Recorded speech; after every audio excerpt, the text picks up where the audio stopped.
Can Claude create an app? Now the simplest answer to that question is yes, Claude can create app, but there are few catch in that answer and it is very complicated. It's not that simple that you ask Claude to create an app and it will create everything for you.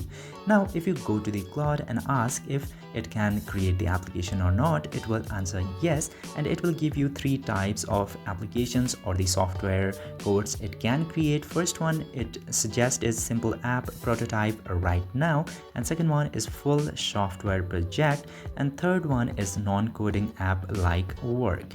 Now it can do all three of these, but in each cases you have to run the codes and program in your compiler by yourself. It cannot make the application ready and just give you the link to download the application or something like that. It can create necessary codes in order to make an app through the Claude application. So the answer is yes, but it is very complicated process and you need basic ideas of creating an application by yourself as well to create an app in Claude. I hope this video was informative. If yes, don't forget to hit that subscribe button.